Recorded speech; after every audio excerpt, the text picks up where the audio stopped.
Welcome to Kenny's Corner. I'm your host, Miss Kenny King, where I talk about anything and everything. Today, I will be talking about the aftermath of the Secret War. Now, this war was unknown to the American population and to the world.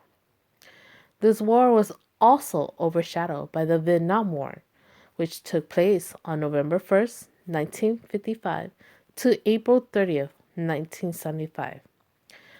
Now, in 1961, the CIA approached General Vang Pao. They needed his help to stop the supply line running through Laos to the communist soldiers. Now, this supply line was also known as the Ho Chi Minh Trail. This is also where the Secret War was fought.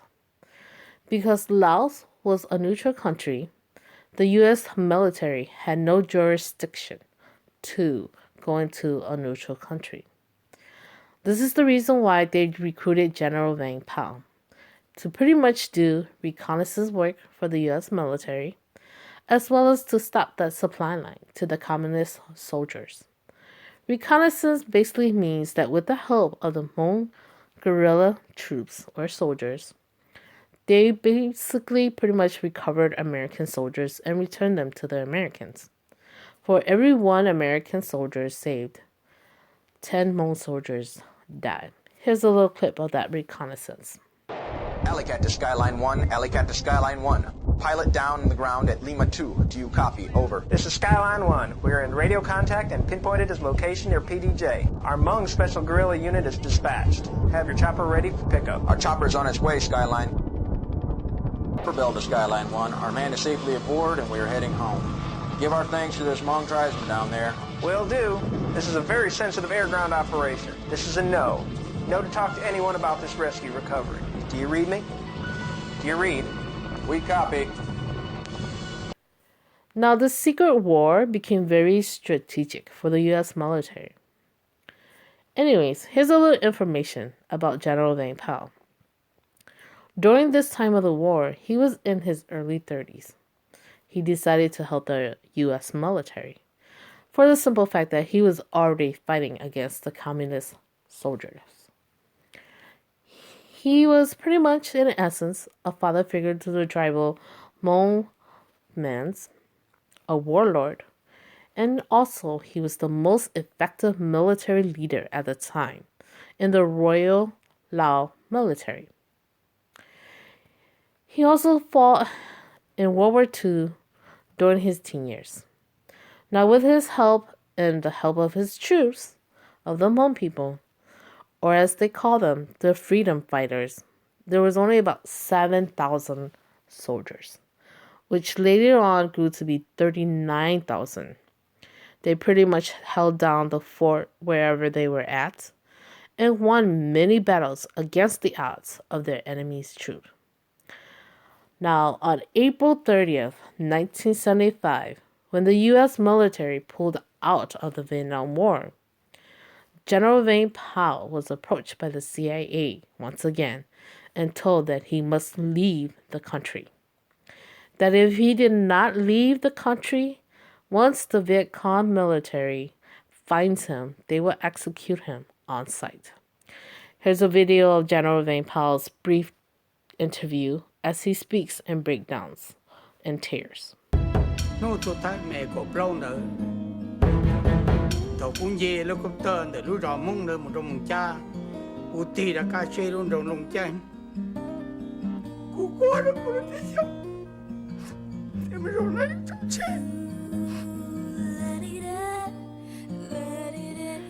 With a heavy heart, he got on the helicopter. As he sat in the helicopter, looking out the window to see the land of his upbringing, his childhood memories, his birthplace, it dawned on him. Shit got real. In his words, he said, I'm never going to see my homeland ever again. I am leaving behind all my loved ones, my comrades, and my people. I'm going to this strange new place without them. The only regret that I do have is that I will never see my homeland or step foot ever again in this place. Now, after this war, the communists have won, took over, rule in Laos. The aftermath of this war was very horrific. The communist government basically declared genocide on all the mountain people, including Hmong villages to non-Hmong villages, that was thought to have at that time helped the American militaries or the American troops.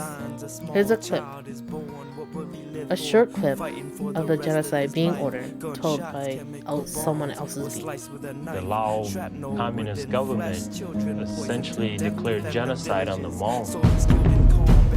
They came to every Hmong village that they thought supported the U.S. and slaughter and burn down and rape everyone in that village. Here's an interview with my dad on the aftermath of the war. Basically, I asked my dad what did they thought of when they heard that General Vang Pao was leaving the country because the American troops had pulled out of the war. I asked him, did you have any worries as to what was going to happen next? Were you afraid for your lives? Were you one of the groups that ran into the jungles after the war? Or how did you come about leaving the country? Was it hard to adjust to life here in America? And in my dad's word, he answered with a very heavy heart. And you could almost see the glistening tears in his eyes.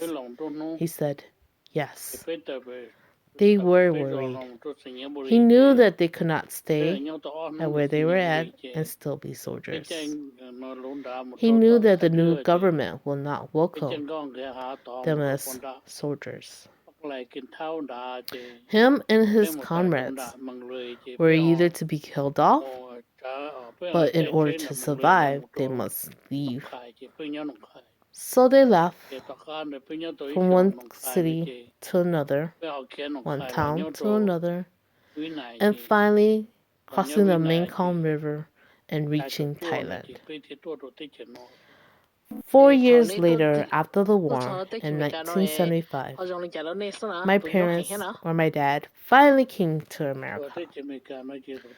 Adjusting to America was hard because of the language barrier. It was difficult to understand what was spoken to them, and it was difficult for them to explain to the people who were speaking to them. It was basically kind of like sign language, pretty much.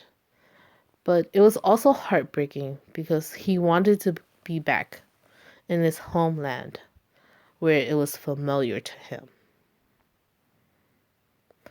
All because of this secret war in which no one really knew about it except for those who were involved.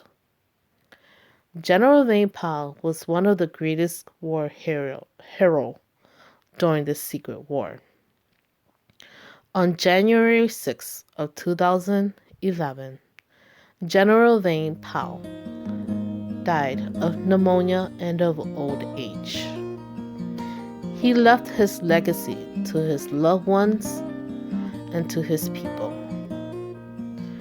This was the saddest day in the history of the Hmong people, to have lost such a great leader and a war hero. May you rest in peace and find your way back to your ancestral lands, to be reunited with the loved ones, your cherished ones, your fallen comrades. Until next time, this is your host, Ms. Kenny. I bid you farewell and be well. And they only fight back for survival reasons, and they wish of the sky.